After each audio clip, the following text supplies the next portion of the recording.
প্রভু তুমি আমায় ভালোবাসো তো? বলিস ঠিকই পারব, তোমার জন্য আমি জীবন দিয়ে দিতে পারি, আর ভালোবাসার কথা বলছো? বলো। প্রভু একটা বিপদে পড়ে গেছে, ভেবেছিলাম জীবনে সংসার করব না, কিন্তু একটা মেয়েকে দেখে খুব পছন্দ হলো জানো ঠাকুর। তো সেই মেয়েটাকে তোমার ওই যে ভক্ত নারদ পছন্দ করেছে। একটা কাজ করো না, কালকে স্বয়ংবর সভা হবে, ওই স্বয়ংবর সভায় নারদ যখন বসবে ওর মুখটা হনুমানের মতো করে দিও। ভগবান শোনা মাত্র আশীর্বাদ দেবে কি চলবে। এবারটা কালকে এসে চেয়ে নিলে ও যেন ভল্লুক হয়ে যায়, আর এ আজকে চেয়ে নিলে ও যেন হনুমান হয়ে যায়। মানে যখন স্বয়ংবর সবাই বসবে কেউ দেখতে পাবে না, সবাই দেখবে ও নারদ, কিন্তু যে গলায় মালাটা দেবে অম্বর ঋষির মেয়ে যেন দেখতে পায় যে একজন হনুমান বসে আছে। ভক্ত বাৎসল্য ভগবান বলছে তথাস্তু তাই হবে, যাও। এইবার দুইজন ভক্ত চলে গেছে, পরের দিন মা স্বয়ংবর সভা হবে, রাজ রাজারা সাধু মুনি ঋষি সব বসে আছে পরপর। অম্বর ঋষির কন্যা মালাটা নিয়েছে, আর মালাটা নিয়ে ঘুরছে বাবা। একবার একেবারে সামনে সিংহাসনে বসে আছে, একদিকে নারদ আর একদিকে পর্বত। আর অম্বর ঋষির মেয়ে দেখছে, সবাই দেখছে নারদ আর পর্বত, আর অম্বর ঋষির মেয়ে দেখছে ভগবানের লীলাতে একটা হনুমান বসে আছে আর একটা ভল্লুক বসে আছে, আর মাঝখানে আমার ভগবান। হরি বল। অম্বর ঋষির মেয়ে সারা মানে যারা যারা বসে আছে সবার কাছে কাছে থেকে ঘুরে এসেছে, তো একবার হনুমানকে দেখে একবার ভল্লুককে দেখে, বুঝতে পারছে না, মনে মনে ভাবছে হাই ভগবান, আমার স্বয়ংবর সবাই আবার মানুষ না এসে ভল্লুক, আবার এই হনুমান। এ তো খুব হাসছে। পর্বত আর নারদ রেগে যাচ্ছে, আরে মালা চাহকের গলায় তো পড়াবি, এত হাসে কেন? আর মায়েরা পর্বত দেখতে পাচ্ছে হনুমানকে, আর হনুমান দেখছে পর্বতকে, এরা তো নিজেরা দেখতে পাচ্ছে না, নিজেদের কি দেখতে পাচ্ছে না। এইবার ওই অম্বর ঋষির মেয়ে কি করেছে, একবার ভল্লুক আর একবার ওই হনুমান দেখতে দেখতে মাঝখানে যে বসেছিল কে গো? ভগবান নারায়ণ। আর নারায়ণ বসে আছে, মালাটা নিয়ে একেবারে ভগবানের গলায় পরিয়ে, আর যেই না ভগবানের গলায় পরিয়ে দিল, সঙ্গে সঙ্গে পর্বত আর নারদ মুনি রেগে গিয়ে বলল, প্রভু আমরা দুজনে যাকে ভালোবাসি, তুমি যদি ভালোবাসো তাহলে তো বলে দিতে পারতে সেদিন যে আমরা দুজন যাকে পছন্দ করেছি তুমিও তাকে ভালোবাসো। এইরকম অসম্মান করার কি প্রয়োজন ছিল? তুমি তো বললেই পারতে যে তুমি তাকে ভালোবাসো, তুমি তাকে বিয়ে করতে চাও। আর এই সবার মাঝে আজকে কিনা তোমার গলায় মালাটা পরালো। তাহলে শোনো ভগবান, যেমন আমাদের সঙ্গে তুমি ছলনা করলে, তোমার ছেড়ে দেব না। আজকের এই স্বয়ংবর সময় যেমন আমাদের বউ চুরি করলে, অভিশাপ দিলাম তুমি ভগবান হতে পারো, কোনো না কোনো জন্মে তোমারও এইভাবে তোমার বউ চুরি হবে হবে হবে। ভক্তবাৎসল্য ভগবান বললেন তথাস্তু, আমি ভগবান বলে ছাড় নেই। সত্যি তো আমি চালাকি করেছি, কারণ আমি দুজনকে ভালোবাসতে গিয়ে আমার এই দশা। আমি নিজে গলায় মালাটা পরে নিয়েছি, কারোর গলায় দিলাম না, দোষও আমার নয়। এইবার দুইজনে বিষণ্ণ বদনে গঙ্গার পারে গেছে পর্বত আর নারদ। আর বাবা জল স্থির হয়ে আছে, এতক্ষণ তো নিজের মুখ দেখতে পাইনি, আর যেই না জলে নারদ মুখটা দেখেছে, দেখে না হনুমান, আর পর্বত যেই না জলে দেখেছে দেখে না আমি ভল্লুক। যেই না দুইজনে দেখেছে, এইবার নিজেদের চেতনা ফিরে এসেছে, কারণ আমরা দুজনে তো ভগবানের কাছে চেয়েছি, তাই তো আজকের আমাদের এই দশা, না হলে তো হতো না। এইবার কান্নায় লুটিয়ে পড়লো, হে দয়াময়, কত বড় অপরাধ করে ফেলেছি, কারণ দোষ আমরা দুজনে করলাম, আর শেষে তোমাকে অভিশাপ দিয়ে দিলাম তোমার বউ চুরি হবে। ভগবান হেসে বলছে, আমি তো রাগ করিনি গো, আমি সুখ পেয়েছি। কেন জানো? আমার বউ চুরি হবে বটে, কিন্তু মনে রেখো হনুমান, মনে রেখো ভল্লুক, এই আমার বউ যখন চুরি হবে, তোমরা দুজনে না গেলে আমার বউ কোনদিন ওই লঙ্কা থেকে উদ্ধার হবে না। আমি এই মনে রাখলাম,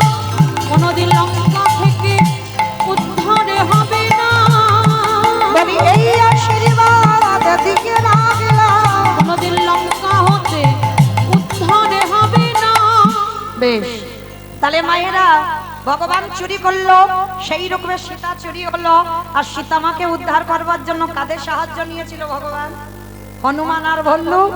ওই দুইজনে ওরা সাগরের সেতু নির্মাণ করে লঙ্কা থেকে সীতা মাকে উদ্ধার করেছিল। তাহলে এমনি এমনি ভগবানের বহু চুরি হয়নি, সব আগে থেকে পরিকল্পনা রেডি হয়ে আছে। তোমরাও তৈরি হয়ে থেকো মা, কর্মফল। এই জগতে না অনেকে আছে না, কারোর ঘাড়ে চাপিয়ে দিচ্ছে ঠাকুর আমার জীবনটা বরবাদ হয়ে গেল, ঠাকুর অমুকের জন্য আমার জীবনটা শেষ। জীবনে বলো না, তুমি যদি জীবনে কাউকে কষ্ট না দাও, তোমার জীবনে কষ্ট এলো কেন? ভগবান চুরি করিয়ে রেখেছিল, তাই তো চুরি হলো। তাহলে ভগবান নিজেকে ছেড়ে দিল না। বাবা আপনারা চিন্তা করে দেখেন, আপনারা আমরা তো তুচ্ছ, তাহলে কর্মফল ভোগ করতে হবে না? তাই প্রত্যেকের চরণ ধরে বলবো বাবা, যে যার কর্ম ঠিক করবেন, আর কর্মের শাস্তি কারোর উপরে চাপিয়ে দেবেন না। আর কোনোদিন কাউকে বলবেন না যে অমুকের জন্য আমার জীবনে এত কষ্ট। নিজে যদি মেনে নিতে পারেন তোমার কর্মের শাস্তি তুমি পাচ্ছ, তুমি কারোর জন্য শাস্তি পাচ্ছ না। তাহলে আজকে সেই রঘুপতি রামচন্দ্র রাবণকে বধ করেছিল। রাবণ তো বড় ভক্ত, আর রাবণকে মেরে আজকে ভগবান রামচন্দ্রের মাথা থেকে পায়ের নখ পর্যন্ত পাপী হয়ে গেল। আর সেই পাপ কবে ধৌত হলো? কৃষ্ণ অবতারে যুধিষ্ঠির রাজস্বই যুগে। অমাইরা যেখান থেকে ছিলাম আবার ঘুরে ফিরে সেখানে চলে এলাম, তো বুঝতে পারছো অসুবিধা হচ্ছে না তো? বেশ, তাহলে এই রাজস্বী যজ্ঞে ভগবান কৃষ্ণ দরজায় দাঁড়িয়েছে। অগ্নিদেব, পবনদেব, বরুণদেব, ইন্দ্র, ইন্দ্রাণী, ব্রহ্মা, সাবিত্রী, শিব, দুর্গা সব পরপর লাইন দিয়ে আছে। আর কৃষ্ণ একে একে পা ধোয়ায় আর যজ্ঞের ভিতরে ঢোকায়। জগৎজননী মা দুর্গা বাবাকে ডাকছে, প্রাণনাথ, ও প্রাণনাথ। কি গো বসে বসে কি ভাবছো? এদিকে এসো। বলে পারু আমায় ডাকছিলে? বলে হ্যাঁ ডাকছি। তোমার কোনো চিন্তা ভাবনা নেই, সবার পা ধোয়া হয়ে গেল, চলো এবার কৃষ্ণ আমাদের পা দুটো ধোয়াবে, পা দুটো ধুইয়ে নি। বাবা ভোলানাথ বাবা ত্রিলোকের বড় বৈষ্ণব, ত্রিলোকের 12 জন বৈষ্ণবের মধ্যে বৈষ্ণবদের আচার্য। আচ্ছা মা, বৈষ্ণব চিনবে কি করে? দাদার সঙ্গে তিলক সেবা, গলায় তুলসীর মালা, শিখা রাখা থাকবে, গেরুয়া বসন, প্রসাদ ভোজি, বৈষ্ণব, তাই তো? আর এগুলো যদি হয়, আমার বাবা ভোলানাথের গলায় তো তুলসীর মালা নেই, আছে কি? বাবার দাদার সঙ্গে তিলক সেবা করাও নেই, আছে কি? নেই। তাহলে কিসের জন্য বাবা বৈষ্ণবদের আচার্য বলা হলো? সব থেকে বড় বৈষ্ণব কেন বলা হলো? কারণ একটা কথা মনে রাখতে হবে বাবা, বাবা ভোলানাথ আভরণে মানে সাজে বৈষ্ণব নয়। সাজে বৈষ্ণব হলে হবে না বাবা, আগে ভিতরটা বৈষ্ণবতা হতে হবে। ভিতরটা তৈরি করো। ত্রিনাদপি শুনিয়েছেন তরৌরিব সহিষ্ণু না অমানি না মানদেন কীর্তনীয় সদা হরি। আগে ভিতর বৈষ্ণব করো। ঘাসের থেকে নরম হও। ঘাসকে মারিয়ে চলে গেলে যেমন মাথা তোলে না, তুমি কারোর সঙ্গে কথা বলবে তুমি মাথা উঁচু করে কথা বলবে না। বৈষ্ণবদের প্রধান নিয়ম হচ্ছে এটা বাবা, মাথা নিচু করে কথা বলবো। গাছের মতো সহিষ্ণুতা অর্জন করো। গাছ আমাদের অক্সিজেন দেয়, তথাপি বাবা আমরা ডালপালাগুলো ছিটে দিয়ে দিই। কিন্তু গাছ বলে না বর্ষার সময় আমার ছাতা ধরো, শীতের সময় আমার গায়ে কাঁথা দাও। গাছ কত সহিষ্ণুতা, বৈষ্ণব যে হবে বাবা তার সহিষ্ণুতা অর্জন হতে হবে। অমানিনাকে মান দিতে জানতে হবে। সমাজ যাকে ভালোবাসবে না, সমাজ যাকে ছোট জাত বলবে, সমাজ যাকে ঘৃণার চোখে দেখবে, তুমি যদি বৈষ্ণব হও তাকে তোমাকে কোল দিতে হবে। যে লোক লজ্জার ভয়ে লোকে কি বলবে, সমাজ কি বলবে না, তুমি যদি বৈষ্ণব হও যাকে সম্মান দেখবে না, সমাজ দেখবে না, তাকে তুমি দেখবে, তবেই হবে তুমি বৈষ্ণব। অমানিনাকে মান দিতে জানতে হবে, তবেই কিঞ্চিত বৈষ্ণব হবার যোগ্যতা অর্জন করবে। আর বৈষ্ণব যে হবে সে বাবা ওই লোকালয়ে বসে বসে নাম জপ করবে না।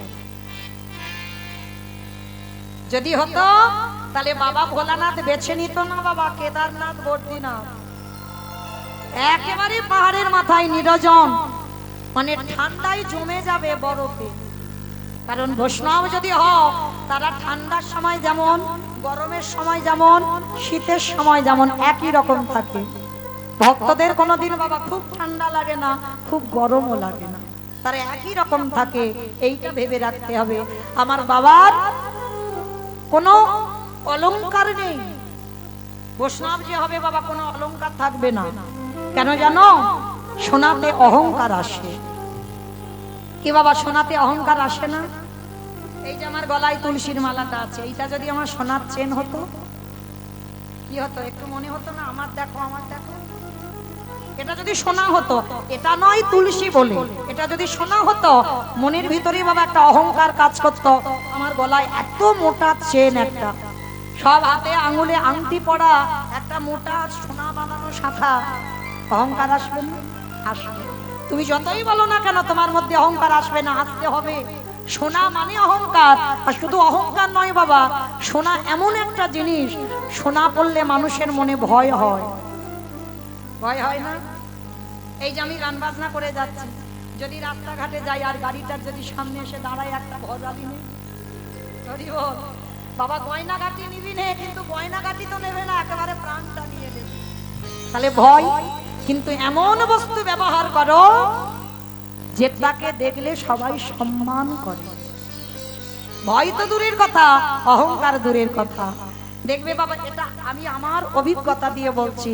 এই যে তিলক সেবা করা ভক্তরা যারা থাকে না, অল্প বয়সের ছেলেরা, তারা হেলায় হয়তো বলে, কিন্তু হেলায় হলেও দেখা মাত্র একবার বাবা পিছন থেকে বলে হরে কৃষ্ণ মাতাজি ভালো আছে তো? হেলাই বলুক অবহেলাই বলুক, হরে কৃষ্ণ বললো তো। অজামিল যদি ছেলের নাম নারায়ণ বলে, যদি বাবা তার পাপের ঘরা সব খালি হয়ে যায়। আর কেউ যদি তিলক সেবা করা ব্যক্তি দেখে হরে কৃষ্ণ বলে, তাতেও কি তার পাপের ঘরা খালি হবে? কেমন? তাহলে এইভাবে মনে রাখতে হবে, বৈষ্ণবে যে হবে তার আচরণটা ঠিক এমন হবে। পরম বৈষ্ণব বাবা ভোলানাথ, ভিতরটা বৈষ্ণব, আভরণটা বৈষ্ণব নয়। বাবা সবাইকে শিক্ষা দিলেন, যিনি বৈষ্ণবের আচার্য, বাইরে সাজের থেকে তুমি আগে ভিতরটা বৈষ্ণবতা অর্জন করো, তারপরে তুমি বাইরে সাজ প্রয়োজন। সাজ আমি সাজতে কিন্তু বারণ করিনি মা, একবার অপরাধ নিও না কেউ। আভরণ প্রয়োজন, কিন্তু তার আগে তোমার ভিতরটাও বৈষ্ণবতা অর্জন করা প্রয়োজন। তাই আজকের পরম বৈষ্ণব বাবা ভোলানাথ মা দুর্গাকে বলছে, পার্বতী তোমার মাথা ঠিক আছে তো? কৃষ্ণ পা ধোবাবি আর আমার পা দুটো বাড়িয়ে দেব। তোমার যদি ধোয়াবার ইচ্ছা হয় তো তুমি লাইনে দাঁড়াও, আমার পা আমার কৃষ্ণ ধোয়াতে পারবে না। আর এই কথা বলে বাবা মা কি করেছে জানো? মা তো লাইনে দাঁড়িয়ে আছে, আর বাবা কি করেছে? প্যান্ডেলের বাইরে চলে গেছে। বাবা তোমাদের এই প্যান্ডেল নয়, মহাভারতে যে যুধিষ্ঠির মহারাজ যজ্ঞ করছে ওই প্যান্ডেলের বাইরে। আর প্যান্ডেলের বাইরে গিয়ে বাবা মনে মনে চিন্তা করছে, কি করে কৃষ্ণের চোখে ধুলো দেব, কি করে ধুলো দেব, কি করে। হ্যাঁ হয়েছে কমাইরা, এই আমার চোখে ধুলো দেওয়া যায় সোজা, মানে আমি উপরে দাঁড়িয়ে আছি। আপনারা কি বলেন? আমি উপরে দাঁড়িয়ে আছি তো, উপরে আছি তো, কিছু বোঝে না কীর্তন।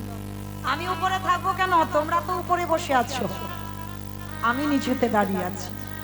প্রথমে বলে নিয়েছি বাবা এটা কীর্তন, উপর থেকে শুনলে হবে না, ভিতরে গিয়ে শোনে। চোখে যেটা দেখছো সেটা ঠিক নয়। আমি দাঁড়িয়ে আছি নিচুতে, আপনারা বসে আছেন উঁচুতে। নববিধা ভক্তিতে আগে বললেন শ্রবণ, পরে বলল কীর্তন।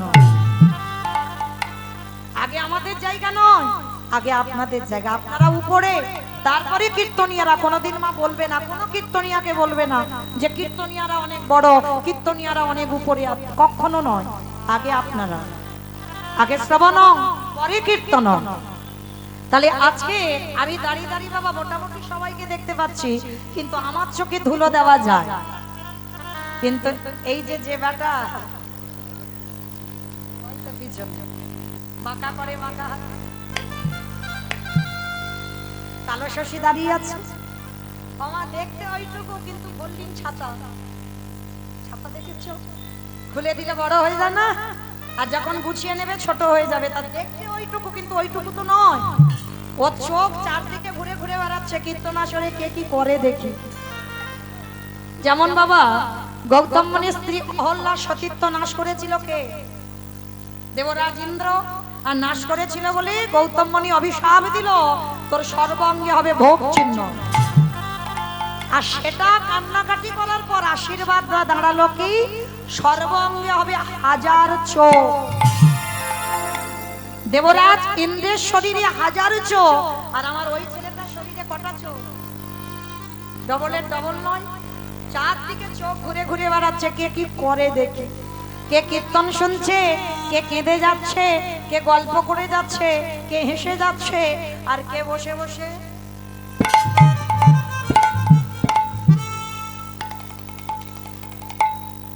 আমি দেখতে পাচ্ছি না, কিন্তু ওই ছেলেটা তো দেখতে পাচ্ছে পিছন থেকে। তা ভগবান কি করেছে? মাথা নিচু করে পা ধোয়াচ্ছে, আর বাবা মনে মনে ভাবছে আমার কৃষ্ণের চোখে ধুলো দিতে হবে। তাহলে কি করে ধুলো দেব? আর চিন্তা করতে করতে বাবা বাবা ভোলানাথ ধুম করে একটা কুকুর হয়ে। আর কুকুর হলো কেন? পৃথিবীতে যত পশু পাখি আছে বাবা, কুকুরের থেকে প্রভু ভক্ত আর কেউ হবে না। বৈষ্ণব ঠাকুর কুকুর হয়েছে প্রভু ভক্ত, আর কুকুর হয়ে মনে মনে চিন্তা করছে যাবো কোথা থেকে। বাবা এইদিকে তো প্যান্ডেল ছাদ থেকে খোলা, আবার এদিকে খুলে দিতে হলো। কিন্তু রাজস্বয়ে যজ্ঞে বাবা এইরকম প্যান্ডেল নয়, একটা দরজা, সেই দরজায় কৃষ্ণ দাঁড়িয়ে আছে। মানে যদি ধুলো দিতে হয় কৃষ্ণের চোখে ধুলো দিতে হবে, আর যেতে গেলে কৃষ্ণের সামনে দিয়ে যেতে হবে। তা কি করবে? ভগবান তো সব জানে, অন্তর্যামী, ভক্ত বাৎসল্য ভগবান। কি গো মায়েরা, আমরা এখানে অনেক অনেক মায়েরা আছি না, কত কত মানত করি, ঠাকুর আমার ছেলের চাকরি দাও, ঠাকুর আমার স্বামী যেন ভালো থাকে, ঠাকুর আমার বউ যেন ফিরে আসে, কত মানত করে, করে না? কিন্তু মায়েরা মানত করতে লাগে না কেন জানো? তার একটাই কারণ। কারণটা কি? ভগবান যদি অন্তর্যামী হয়, বিশ্বের স্রষ্টা মালিক হয়, তাহলে সেই ভগবান কি কিছু জানে না তোমার মনের ভিতরে কি কন্ডিশনটা হচ্ছে? ঠিক জানে না ভগবান? ভগবান তখন হাসে, বলে এরা আবার খরচ করে আমার কাছে বলতে এলো, আমি সব জানি ওদের মনের ব্যথা বেদনা, তবু আমার কাছে বলতে এসেছে। ঠিক আছে বলে যাচ্ছিস, যা সময় মত। তবে একটা কথা বলে যাই বাবা, আমার কথা নয়, ভগবান বলছে কর্ম করে যা, ফলের আশা নয়। আর যারা যারা ফলের আশা করে জীবনেও ফল পাবে না। ফলের আশা ছাড়া তোমাকে কৃষ্ণ ভালোবাসতে হবে, তবেই হবে ভালোবাসা বাবা। তো এইবার ভগবান কি করেছে? হেঁট হয়ে পা ধোয়াচ্ছে, আর পায়ের মাঝখান দুটো ফাঁকা মতো দেখেছে। আর বাবা ভোলানাথ পিছনে গিয়ে প্যান্ডেলের বাইরে গিয়ে কুকুর হয়েছে, আর কুকুর হয়ে সবে মাত্র কৃষ্ণের পায়ের তলায় মাথাটাকে, আর যেই না মাথাটা দিয়েছে, আমার কৃষ্ণ কি করেছে? দুটো হাঁটু নিয়ে একেবারে, এইবার দেখ কেমন লাগে।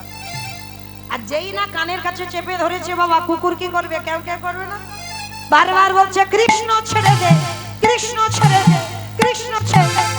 বলে ছাড়বো বলে ধরি নাই। হে বৈষ্ণব গোসাই, হে বৈষ্ণব গোসাই, তোমার মতো বৈষ্ণবের দুটো চরণ ধোবালে বোধহয় কম হতো। তাই তো কৃপা করে করুণা করে তুমি আমার জন্য আরো এক্সট্রা দুটো জুড়ে দিয়েছো। বুঝছো? বুঝতে পেরেছো?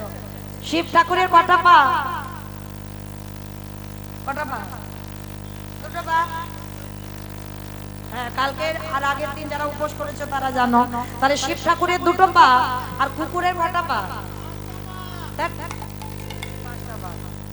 কুকুরের 4টে পা। ভগবান বলছে শোনো বৈষ্ণব, রাবণের মতো ভক্তকে মেরে আমার যে পাপটা হয়েছে না ত্রেতা যুগে, তোমার মতো বৈষ্ণবের দুটো পা ধোয়ালে বোধহয় জীবনে কম হতো। আর ওই জন্য তুমি কায়দা করে আমার জন্য এত এক্সট্রা দুটো জুড়েছ। এবারে দাহু দাও, তুমি বাজাইয়ে দাও, বলে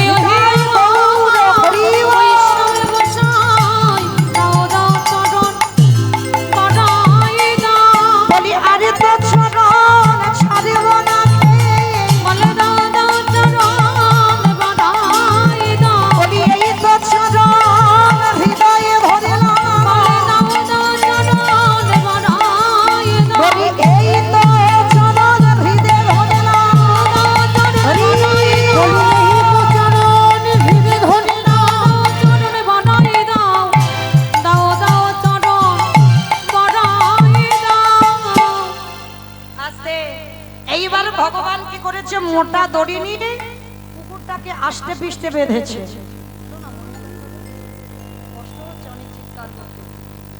যেই না আষ্টে পিষ্টে বেঁধেছে আর বাদতেই বাবা বাবা ভোলানাথ আসতে,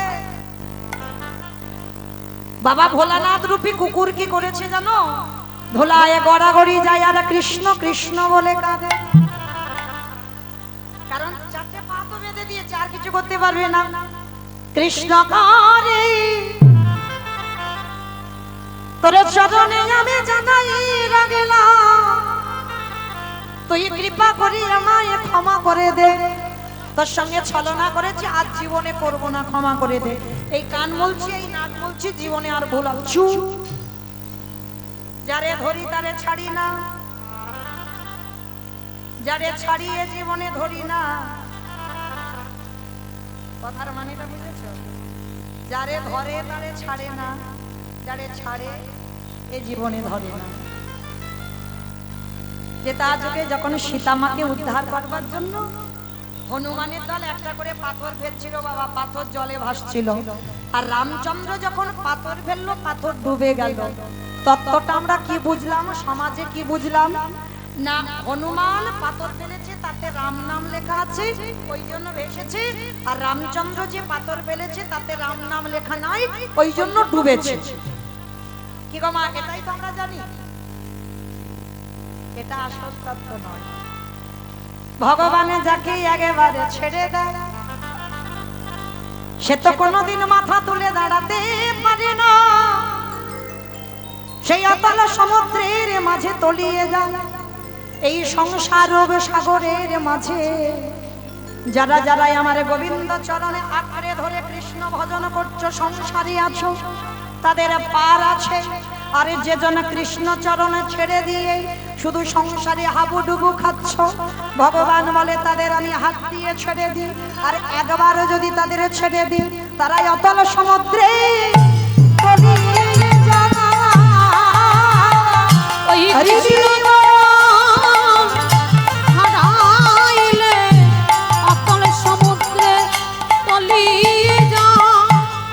তাহলে মায়েরা আসল তত্ত্বটা কি বুঝলেন? ভগবান যাকে ছেড়ে দেয়, সে আর মাথা তুলে দাঁড়ায়, সে একেবারে সমুদ্রে তলিয়ে যাবে না, এটাই বোঝাতে চাইলো ভগবান। আর আমি যাকে একবার ধরি, তাকে জীবনে ছাড়ি না। আর আমি যাকে ছেড়ে দিই, প্রতি জনম মাথা ঠুকলেও তাকে আর আমি আমার চরণে আশ্রয় দিই। এইবার ভগবানের কাছে ভোলানাথ রূপী কুকুর বলছে, কৃষ্ণ ক্ষমা করে দে, আমি বড্ড ভুল করে ফেলেছি, আর এ জীবনে কোনোদিন চুপ দেখে যাও শুধু কি করি। সবার পা ধোয়াচ্ছে বাবা কৃষ্ণ রাজস্বই যজ্ঞে ঘটিতে করে জল দিয়ে, বাচ্চিক জগতের জল। আর কুকুরের বেলা কি করেছে জানো? খালে বেলি নদী নালারে জলে নয়, আমারে আমারে কৃষ্ণ দয়াময়, ওই কুকুরের চারটে চরণ বুকে ধরে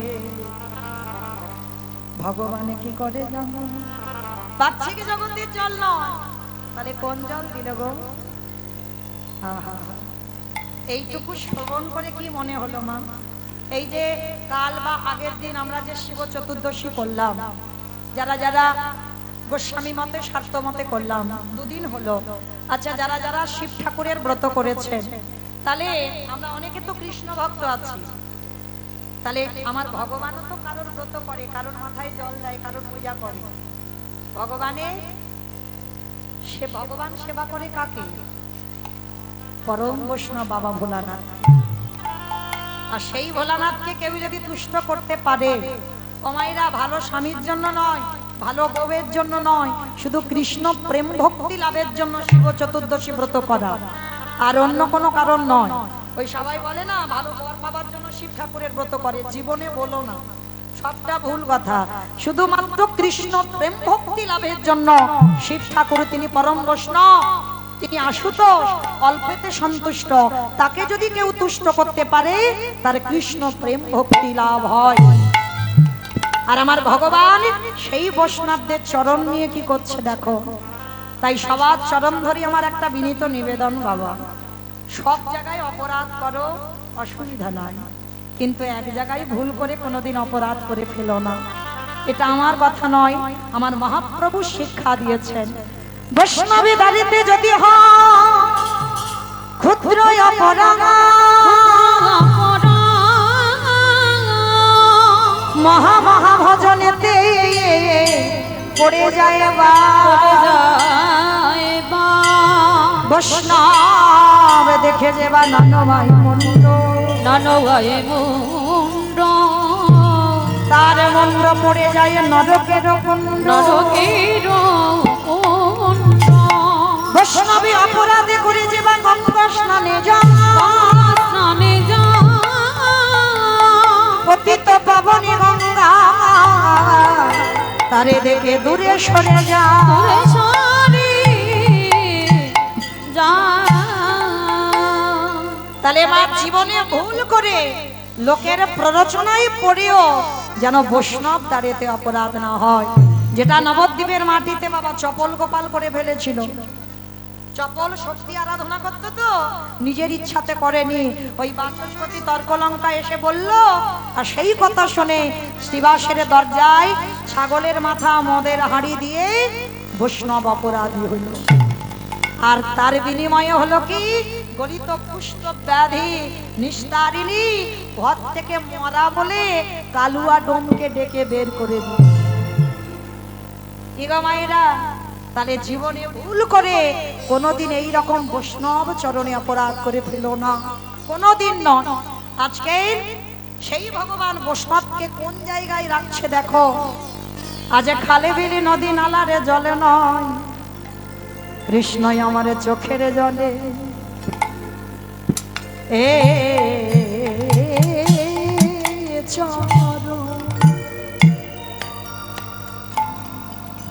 চরণ ধোবা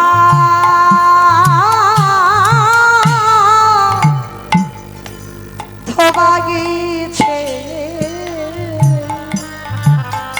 হে বৈষ্ণবী কৃপা, নিতাই গৌর প্রেমানন্দে হরি বল হরি বল।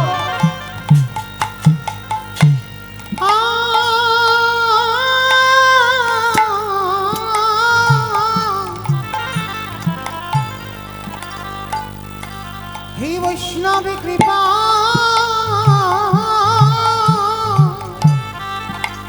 কৃপা করো বলে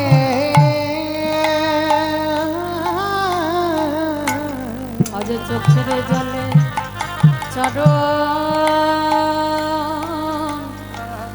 চরণে ধোয়া ধোয়াইছে। হরে কৃষ্ণ রে, এই জায়গাটা শুনবেন। এইটুকু বলার জন্য এতটা জায়গায় যাওয়া। ভোলানাথ রূপী কুকুরে বলল, কৃষ্ণ রে, এই যে তোর চোখের জলে আমার চরণ ধোবাইলি, চরণ ধোয়াইলি। ওরে কৃষ্ণ রে, ওরে কৃষ্ণ রে,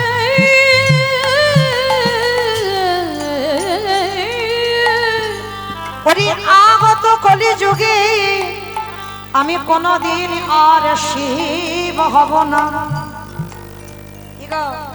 এইটুকু বলার জন্য তো রামায়ণ মহাভারতে যাওয়া। সত্যতে শিব, ত্রেতাতে শিব, দাপরে শিব, কলিতে শিব নন, তিনি হয়েছেন অদ্বৈত আচার্য গোসাই। আর কেন, এই তার প্রমাণ। ওই রাজস্বয় যজ্ঞ বলল, কৃষ্ণ রে, আগত কলিযুগে আমি আর শিব হব না, আমি হব অদ্বৈত আচার্য গোসাই। তুই আমার কৃষ্ণ হবি না, তুই হবি নদী আর নিমাইচা। আমি 12 বৎসরে তুলসী ভাষায় তোকে আহ্বান করব, তোর থেকে 52 বছরের বড় হব। যেদিনে তুই বৈকুণ্ঠ থেকে এই ধরায় নামবি, শান্তিপুর থেকে তোর সঙ্গে দেখা করতে যাব। এই রাজস্বই যজ্ঞে যেমন তোর চোখের জলে কুকুরের চরণ ধোয়ালি, এই কুকুর তোর কাছে ঋণী হয়ে গেল। যেদিনে নবদ্বীপে তোর আর আমার মুখোমুখি সাক্ষাৎ হবে, এই যে ঋণ আমি করে রাখলাম, সেই দিনে চোখের জলে ঋণ শোধ করিব। ওরে ওরে রাখলাম চোখের জলে চরণ ধোয়াইব।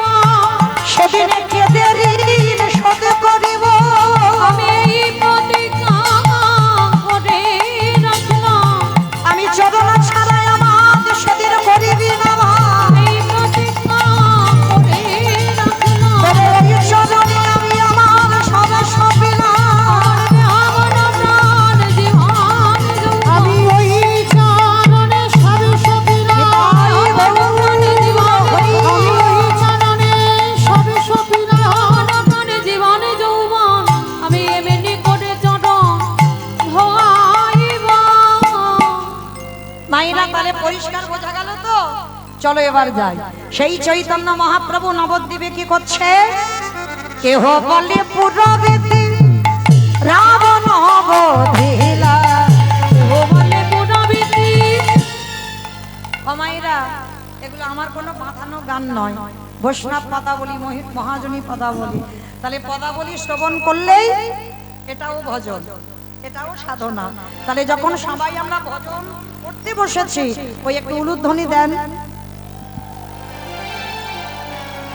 কেহ বলে পুরবীতি রাবণ বধিলা। কেহ বলে পুরবীতি আমারে গোরারি। গোরা গোরা গোরা গোরারি।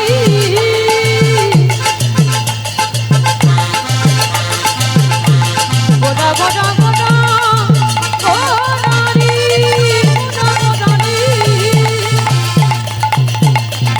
ওই নদীয়ার নিতাই গৌর প্রেমানন্দে হরি বল। আমার আমার আমি ওরা আরে কেহ বলে পুরবীতি রাবণ বধিলা। ওগো গোলকের বৈভবে লীলা প্রকাশ করিলা। এই গোলকের বৈভব লীলা প্রকাশ করিলা। ওই গোলকের বৈভব লীলা প্রকাশ করিলা। শ্রী রাধারে ভাবে এবে গৌরায় অবতারা।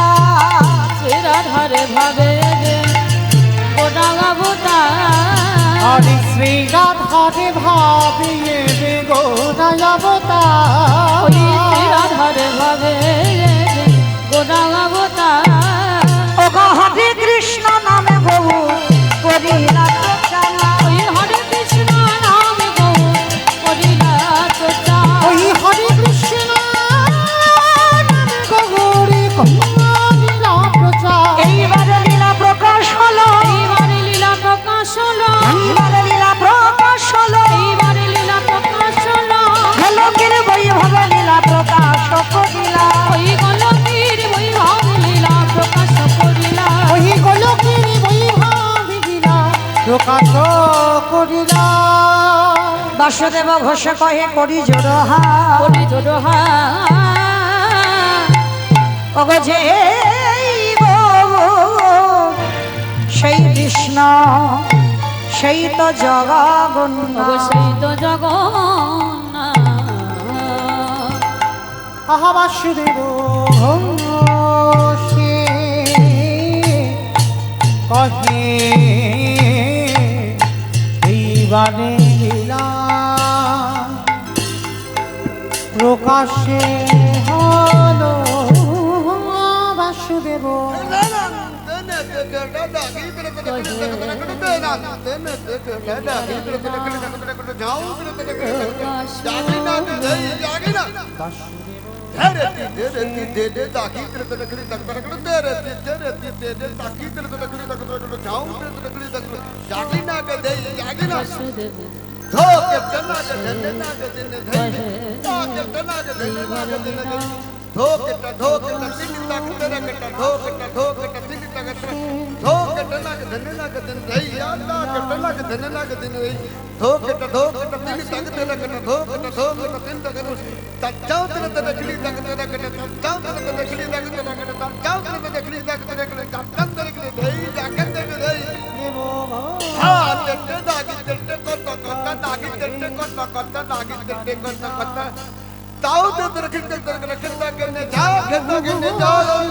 বসে কহে এইবার লীলা প্রকাশ হলো। বাসুদেব ঘোষে কহে এইবার লীলা প্রকাশ হলো। বাসুদেব ঘোষে কহে এইবার লীলা প্রকাশ হলো। বাসুদেব ঘোষে কহে এইবার লীলা প্রকাশ হলো রে। ওগো বাসুদেব ঘোষে কহে। জানি তাই চলুন এবার সবাই আমরা যাব মধুমাশ্রী ধাম, বৃন্দাবন ধাম। এতক্ষণ যখন নবদ্বীপে ছিলাম, সবাই দেখি একবার প্রেম সে বলেন তো গৌর সুন্দর কি নবদ্বীপে ধাম কি জয় সচ্চিদানন্দন কি জয় বিষ্ণু প্রিয়া কি ধ্বনিটা হলো কি মা এটাও জয় বললাম ধ্বনিটা হলো কি এটা নাকি জয় আমার এটা জয় নয় একটু প্রেম সে জয় দিতে হবে এত জোরে জয় দাও কি গো মাইরা ক্যানিং হসপিটাল পেরিয়ে যাবে যাবে ক্যানিং কেন একেবারে চলে যাবে নবদ্বীপ সুরধ্বনি গঙ্গা তাই না বিশ্বাস আর ভক্তিটা রাখতে হবে এজন্যে জয়টা দিলাম নাই বা গেল হয়তো মাঝ রাস্তা পর্যন্ত গেল পরের জন্মে তার কাছাকাছি গেল তারপরের জন্মে তার চরণে তো যাবে এই বিশ্বাসটা রাখতে হবে কেমন এ জন্মে না হোক এর পরের জন্মে না হোক তারপরের জন্মে না হোক সাধিতে সাধিতে যদি কৃষ্ণ কৃপা করে এ জন্মে না হয় জন্ম জন্মান্তর কই দেখি একবার আমার নিতাই চাঁদ গৌর চাঁদের মতো হাত দুটো তোলো তো দেখি একবার সবাই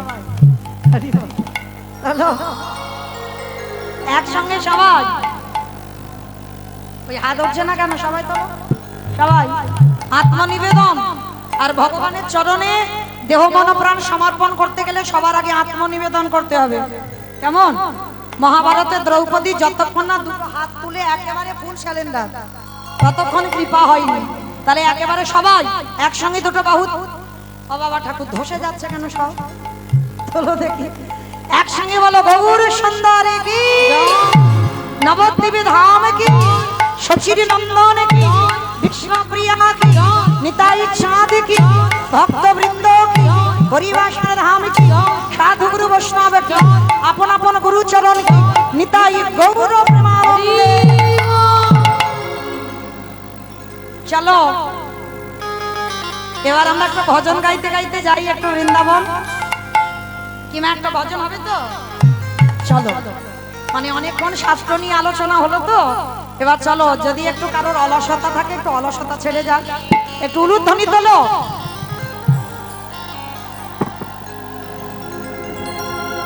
রাখাল রাজা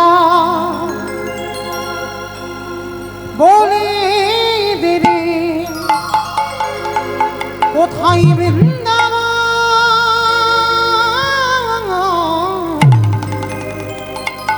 রাধা কুণ্ড শ্যামে কুণ্ড গিরি গোবরে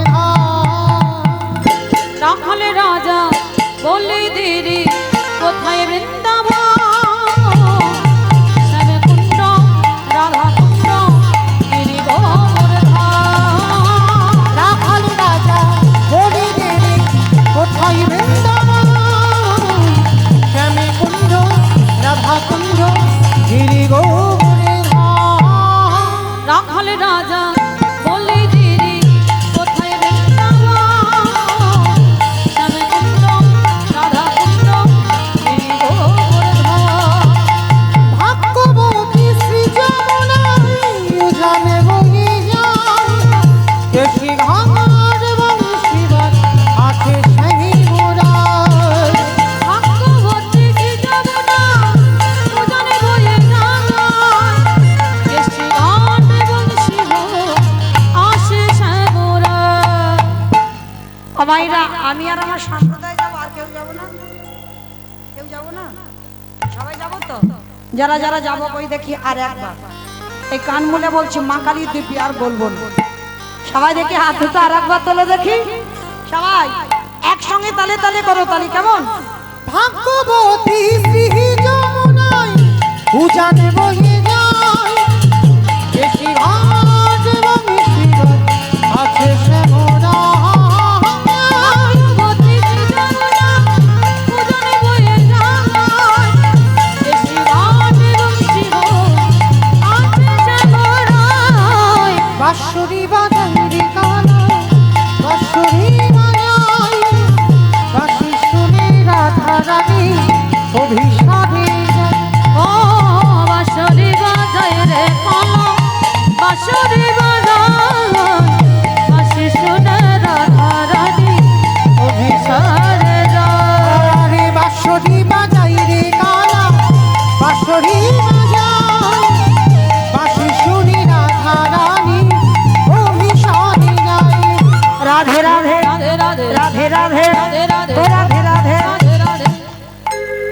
বলছো সব মনে মনে বলছো, একটু জোরে জোরে বলতে হবে।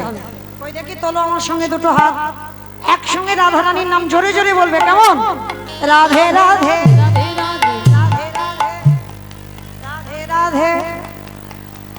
ওটা কি রকম আওয়াজ হচ্ছে? তাল হচ্ছে না? সব চড়বড় চড়বড় করে মুড়ি ভাজার মতো হচ্ছে তো।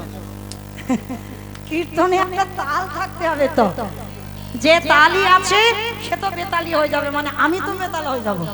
তাহলে দেখি একসঙ্গে সবাই আমার সঙ্গে সঙ্গ দিয়ে বলবে, কেন আমার মতো করে, কেমন?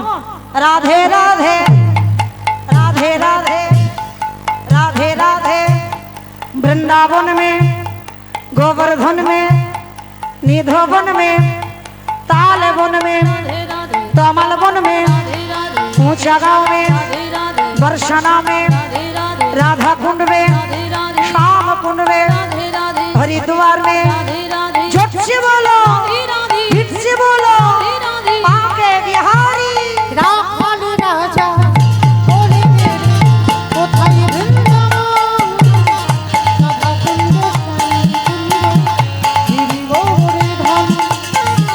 রাধা কুণ্ড শ্যাম কুণ্ড গিরি গোবর্ধন। प्रेम से बोलो राधा रानी की। हमारा जय হলো ঠিক কি গো? এখনো তো দুটো কীর্তনিয়া আছে, আমি তো প্রথম, এখনো দুটো গান গাইবে, শুনতে হবে। হ্যাঁ, তাহলে মাইরা এই ধলিটা হলো না, এই জায়গাটার নাম জানো কি? এদিয়া, এদিয়া তো। আচ্ছা, তোমাদের এখানে শাশুড়ি বৌমাতে ঝগড়া হয় না? খুব হয়? বাহ। আচ্ছা, ওই শাশুড়ি বৌমাতে ঝগড়া হলে যেমন গলার আওয়াজটা বের হয়, ওই আওয়াজটা একটু বের করে তো দেখি। হবে না? কেন হবে না? তখন যদি ভাসুর শ্বশুর থাকলে লজ্জা করে না, আমার উলু দিলে কম হবে, জয় দিতে হবে, কেমন? বলে রাধা রানী কি জয়। কে বলেছে ঝগড়া হয় না? তাহলে ঝগড়া হয়। বৃন্দাবনেশ্বরী কি জয়, যমুনা মাইয়া কি, নন্দ গাঁव কি, ऊंचा गाँव की, बरसानाव की, भक्तवृंद की, हरिवासर धाम की, साधु गुरु वैष्णव की, अपन अपन गुरु चरण की, निताई गौर प्रेमामृत। পৌঁছালাম সবাই আমরা মধুমাসি ধাম, বৃন্দাবন ধাম। তো আজকে মায়েরা আমার 9টা পর্যন্ত আয়ু, আর 1টা ঘন্টা বাকি, আর 1টা ঘন্টা নিয়ে আমরা আলোচনা করব এই যাদের পথ আমরা অবলম্বন করে বাবা আগিয়ে যাচ্ছি, আমরা ভজন পথে যাদের পথ অবলম্বন করছি, যারা এখানে সাধুগুরু বৈষ্ণব ঠাকুর বসেছেন, অবশ্যই করে 6 জনার নাম তাদের মুখস্থ রাখতে হবে বাবা। ভজন পথে নামতে গেলে 6 জনার নাম মনে রাখতে হবে। সেই 6 জনকে শিরব সনাতন ভট্ট রঘুনাথ, শ্রীজীব গোপাল ভট্ট, দাস রঘুনাথ, এই 6 গোসাইয়ের পরিচরণ বন্দ, যাহা হইতে বিঘ্ন নাশী অভীষ্ট পুরা। এই 6 গোসাই যাবে ব্রজে কইলবা, রাধা কৃষ্ণের নিত্য লীলা করিলা প্রকাশ।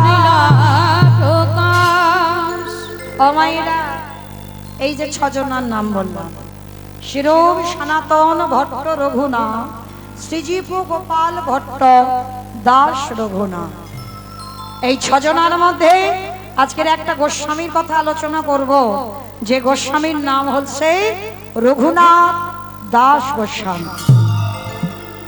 আজকের আস্বাদন হবে রঘুনাথ দাসের বৈরাগ্য। এই রঘুনাথ দাসের বাড়ি কোথায়? হুগলি জেলায়। অমাইরা যেহেতু আর 1টা ঘন্টা, একটু মন প্রাণ দিয়ে শ্রবণ করবেন, কেমন? এতক্ষণ যেমন ছিলেন ঠিক সেইভাবে শ্রবণ করবেন। খুব ভালো ভক্ত পেয়েছি।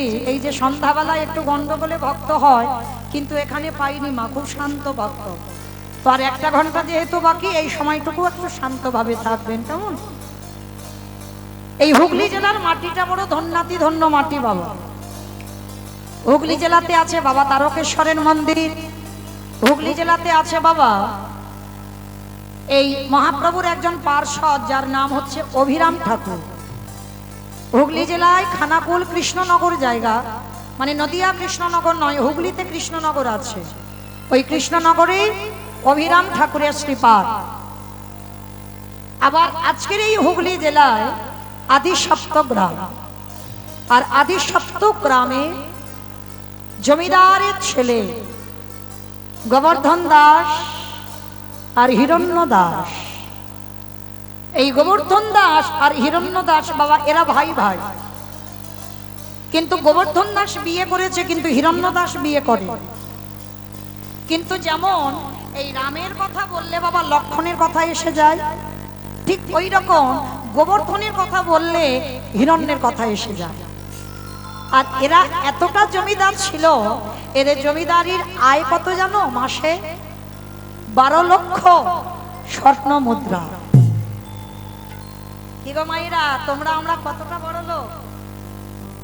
হিরণ্য দাস আর গোবর্ধন দাসের আয় মাসে 12 লক্ষ স্বর্ণ মুদ্রা। আর এরা শুধু সরকারকে মানে নবাবকে কর দিত প্রতি মাসে 8 লক্ষ স্বর্ণ মুদ্রা। মানে কত বড় জমিদার। আজকে সেই জমিদার বাড়িতে জন্ম নিয়েছিল বাবা গোবর্ধন দাসের ঔরসে আমার রঘুনাথ দাস। তবে এই রঘুনাথ দাস অনেক সাধনার সন্তান। আস্তে মা কথা নয়, একটা কথা বলি, হাজার জায়গায় মানত করেও যদি একটা পুত্র সন্তান না পান, আমি এই হরিবাসরে দাঁড়িয়ে একটা জায়গার নাম বলে দেব, চলে যাবে, আমার বিশ্বাস সেখানে গেলে পেয়ে যাবেন একটা পুত্র সন্তান, বংশে একটা প্রদীপ। হাজার ডাক্তার বৈদ্য কবিরাজ সমস্ত কিছু করছেন, পাচ্ছেন না, একটা জায়গায় গেলে পাবেন। কোথায়? উত্তরপ্রদেশ, যেটা হলো রাধা কুণ্ডের তীর। অনেকে জানেন এখানে সাধুগুরু বৈষ্ণবরা আছেন, ভক্তরা আছেন। দুর্গাপূজার পরে হয় বাবা বগুলা অষ্টমী। এই বগুলা অষ্টমী রাধাকুণ্ডের আবির্ভাব তিথি। চলে যাবেন রাধাকুণ্ডের তীরে, আর এই তিথিতে স্নান যোগ থাকে মা, পঞ্জিকাতে লেখা থাকবে, দেখবেন খুব রাত্রিবেলা করে হয়, মানে 12টা, 12:30, 11টা, 11:30 এইরকম টাইম। হ্যাঁ, এই স্নান যোগে যাবে, মানে লাখ লাখ ভক্তরা যায় রাধাকুণ্ডের আবির্ভাব তিথিতে, আর সেখানে গিয়ে ওই রাধাকুণ্ডে স্নান করে রাধা রানীর কাছে আঁচল পেতে একটু ভিক্ষা চাইবে। কারণ আমার রাধা রানী বড় করুণাময়ী, তো বড় প্রেমময়ী, কৃপাময়ী। স্নান করে সকাপড়ে রাধা রানীর কাছে একবার ভিক্ষার আঁচলটা পেতে বলবেন, রাধে তুমি যদি করুণাময়ী, কৃপাময়ী, প্রেমময়ী হও, আমার বংশে তোমার সেবার জন্য আমার বংশে একটা পুত্র সন্তান পাঠিও। বিশ্বাস যদি থাকে বাবা, ওই যে বললাম বিশ্বাসে মিলায় বস্তু তর্কে বহুদূর, ভক্তি আর বিশ্বাসটা নিয়ে যদি রাধারানীর কাছে কাঁদতে পারে, কেউ যদি আমার কৃষ্ণ চরণ ধরে বাবা, তার বিচার হয়। এইটা শুনে রাখেন, খুব দামি কথা। কৃষ্ণকে ভালোবাসলে বিচার হবে। চিত্রগুপ্ত বিচিত্রগুপ্তকে ডেকে বলবে, খাতাটা দেখো তো ভক্ত ধরাই কি করেছে। খাতা দেখে দেখবে কি কি করেছে পাপ, বিচার হবে সেই অনুযায়ী। কিন্তু কেউ যদি বাবা রাধাচরণের দাস হয়, সারাদিন যদি হারাই হারাই হারাধে হারাধে বলে কাঁদতে পারে, তার বিচার হয় না। রাধারানী তাকে চরণে ঠাঁই দিয়ে দেয়, সরাসরি রাধারানী তাকে কৃপা করে দেয়, তার কোনো বিচার হবে না। চিত্রগুপ্তকে দেখে বলবে না, খাতা খোলো দেখো ভক্ত কি করেছে, ওটা আমার গোবিন্দ করে, ওটা আমার রাধারানীর বিচার নয়। তাই রাধারানীর কাছে যাবেন, আর এই রাধারানীর কাছে গিয়ে মানত করেছিল গোবর্ধন দাস। তাই সেই গোবর্ধন দাস পেয়েছিল একটা হরিবালা ছেলে, যার নাম হচ্ছে রঘুনাথ দাস। কিন্তু রঘুনাথ দাস এলো বটে মা, জন্মাবার পর থেকে বাবা তার হৃদয়ে বৈরাগ্য ভাব। হরি বল। বাবা ঠাকুর বৈরাগ্য মানে কি? এই জায়গাটা খুব মন দিয়ে শুনবেন। বৈরাগ্য মানে কি? বৈরাগ্য মানে আমরা সচরাচর মায়েরা বুঝবো কি, সংসার ধর্ম ত্যাগ করে চলে যাওয়া। এটা তো বৈরাগ্য না। মহাপ্রভু জীবনে কোনোদিন বাবা এই বৈরাগ্যের কথা বলেনি যে তোমরা সাধু সন্ন্যাসী হয়ে বাবা মাকে গ্রামে ফেলে রেখে, পুত্র পরিবারকে ফেলে রেখে তুমি একেবারে মঠ মন্দিরে গিয়ে বসবাস করো। এইটা মহাপ্রভু বলেনি। মহাপ্রভু বলেছে বৈরাগ্য কি? বৈরাগ্য বিষয়সু অনাসক্তি। বিষয়ের প্রতি আসক্তি যার নেই, বিষয়ের প্রতি আসক্তি থাকবে না।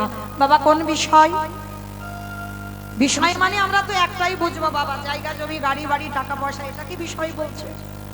মহাপ্রভু এই বিষয়ের কথা বলেনি বাবা। মহাপ্রভু বলেছেন আমাদের ইন্দ্রিয়ের বিষয়।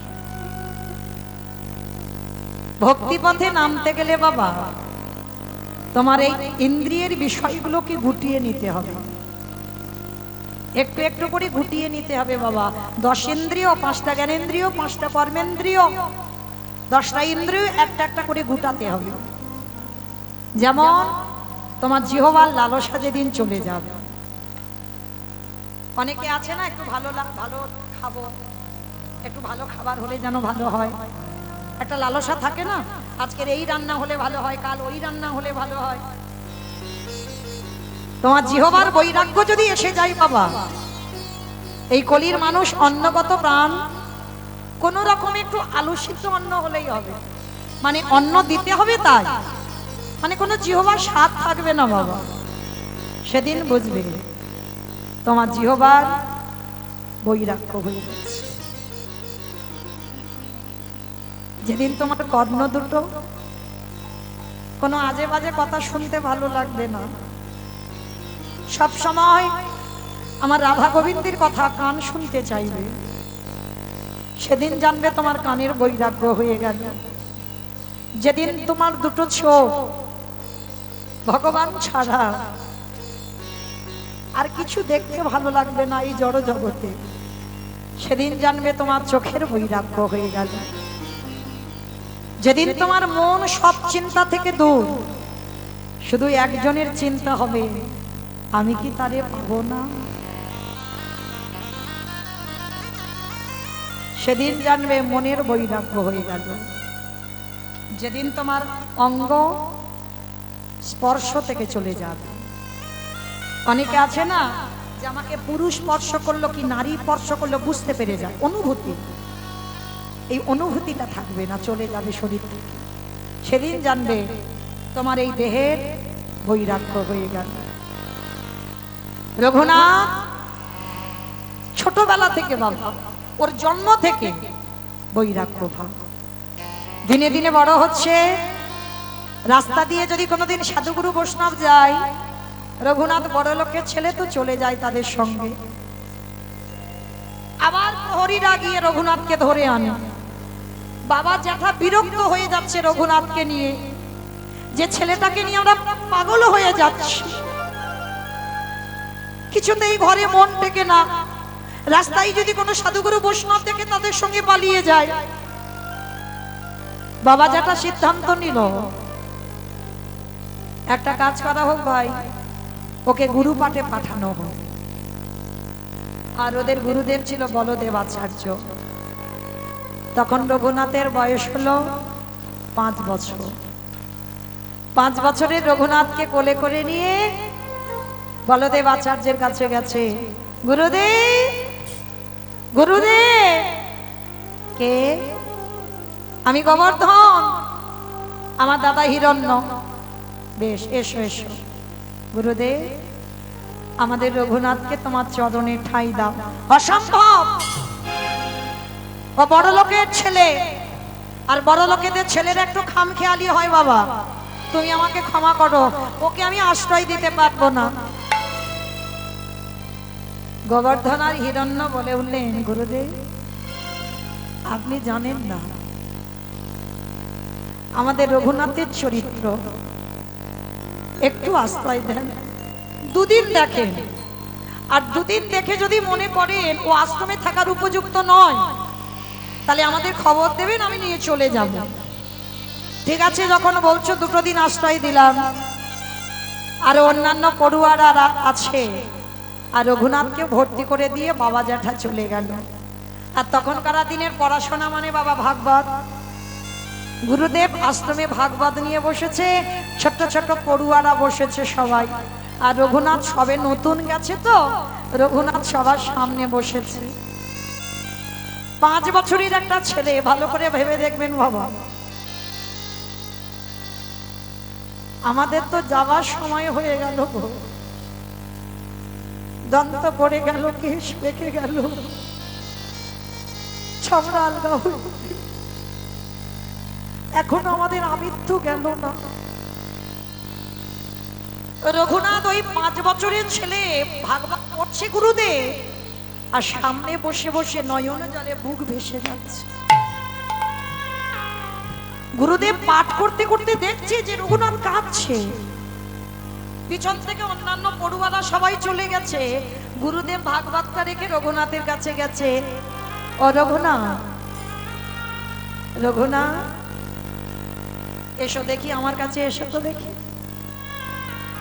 এই জায়গাটা শিক্ষা আছে বাবা, দেখবে অনেক অনেক ব্যক্তিরা আছে না, ছোট্ট ছোট্ট বাচ্চাদেরকে দেখে বাবা তুই বলে সম্বোধন করে। এখানেই গুরুদেব বলদেব আচার্য শিক্ষা দিলেন, ছোট হলেও বাবা তুই বলে সম্বোধন করতে নেই। কেন? ও ছোট, তুমি যেমন বলবে ও ছোটবেলা থেকে সেই শিক্ষাটা পেয়ে যাবে। একটা ছোট মানুষ হলেও বাবা তাকে তুমি বলে সম্বোধন করতে হয়। বলদেব আচার্য কোনোদিন কাউকে তুই বলে সম্বোধন করে না। তো আজকে রঘুনাথকে কোলে নিয়ে বলছে, বাবা রঘুনাথ তুমি কাঁদছো কেন বাবা? বাবা জ্যাঠার জন্য মন খারাপ হচ্ছে না? তবে তোমার এখানে কোনো বন্ধু নেই তাই মন খারাপ হচ্ছে না? তাহলে কাঁদছো কেন বাবা? তুমি কি ভাগবত কিছু বুঝতে পারছো না গুরুদেব? তাহলে তুমি কাঁদছো কেন গুরুদেব? আমি কি তারে পাবো না? যেই না বলেছে আমি কি তারে পাবো না, গুরুদেব চমকে উঠেছে। রঘুনাথ তুই কার পাবার কথা বলছিস বাবা? গুরুদেব আমি কি কোনোদিন কৃষ্ণ চরণ পাবো না? গুরু তাই বাবুরা আনন্দে করিব।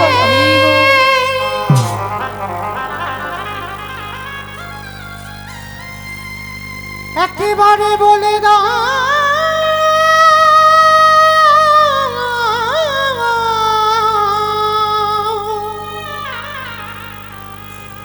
আমি কোথা গেলে